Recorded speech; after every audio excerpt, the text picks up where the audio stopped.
In this video, we discuss creating the body paragraphs of our cause and effect essay.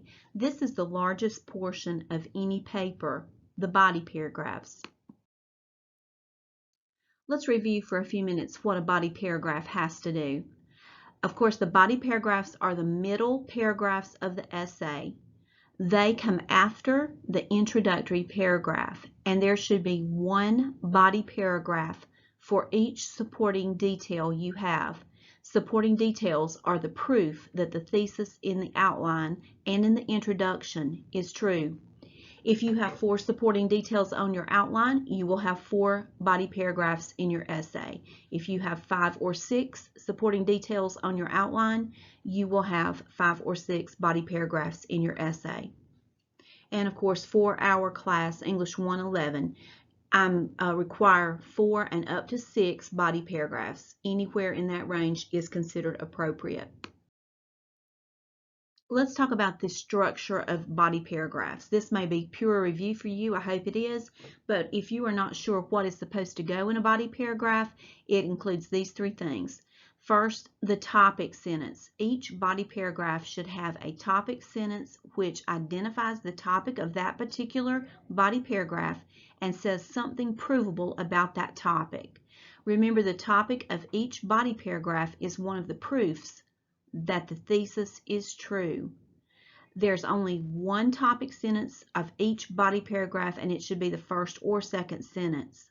Now, after you get your topic sentence created, which we will look at some examples in a few minutes, after you have that topic sentence created, then it's time to follow with the evidence. Your evidence can be examples, a brief story that proves the point of the topic sentence. It can be statistics, it can be data. The evidence section of each body paragraph may be 4 to 10 sentences long. So your body paragraphs can be from 6 sentences total up to 12 sentences when you include the topic sentence and the final requirement of each body paragraph, a summary sentence. The summary sentence re-emphasizes the main point of that body paragraph. It is the last sentence of each body paragraph. Let's look at an example body paragraph. I'll give credit to the student who created this in just a little while. For this example, the thesis of her essay was, "These unacceptable and severe situations lead to the mass extinction of animals." Now, that was the last sentence of her introduction.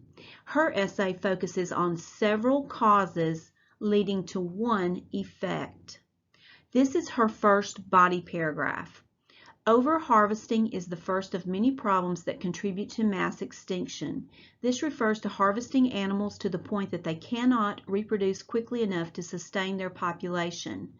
Due to the exponential increase of the human population, overharvesting has created a situation where many species are now in danger. The situation is especially bad for fresh and saltwater aquatic species. For example, the Atlantic shark is one species that is in danger of extinction due to overfishing. Extinction is unavoidable if overharvesting continues. Now let's look at the same paragraph broken into its parts. You will notice that it highlighted in yellow is the topic sentence. The topic of this paragraph is overharvesting. The provable point is that it contributes to mass extinction. The green portion of the paragraph, the largest portion, is the proof that the topic sentence is true. This part includes definition, it includes examples, and then the last part is highlighted in blue is the summation sentence. The summary sentence comes at the end. And notice that the yellow and the blue, the meanings are very much the same. The topic sentence identifies the overall point of the paragraph, and the summary sentence re-emphasizes it. Before I move on, please note that this student used transitional words such as the first and for example. Those transition words create smooth flow. All right, now let's look at another example body paragraph. For this example, the thesis of the essay was, alcoholism often leads to several harmful and sometimes fatal consequences.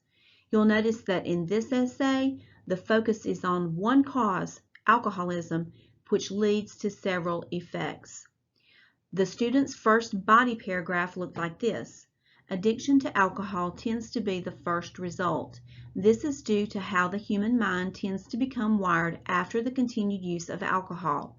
The good feeling that alcohol originally gives becomes more difficult to attain as tolerance increases. This growing tolerance can lead to a cycle of addiction where the user can drink copious amounts before achieving the desired effect, thus developing a physical dependence on the drink. This dependence or addiction is just the beginning of a series of negative outcomes of drinking too much alcohol. Okay, now let's look at an analysis of the same paragraph. You'll notice the yellow is the topic sentence, the biggest part is in the green, and then the summation is in the blue. Just like our first writer, this writer also used the transition word the first in the topic sentence. Okay, so notice that in the topic sentence, addiction to alcohol tends to be the first result. The student here is letting us know this is an outcome of alcoholism. So just quickly, the process is the same for each one of your 4, 5, or 6 body paragraphs. Each one should have its own topic sentence with a transition word or phrase in it. The middle part should be proof or evidence that the topic sentence is true, and the summary sentence should be at the end of each body paragraph. Each one of these is part of the grade that I give. A big thanks to my former students, C. Oros and C. Fonseca, for these example paragraphs.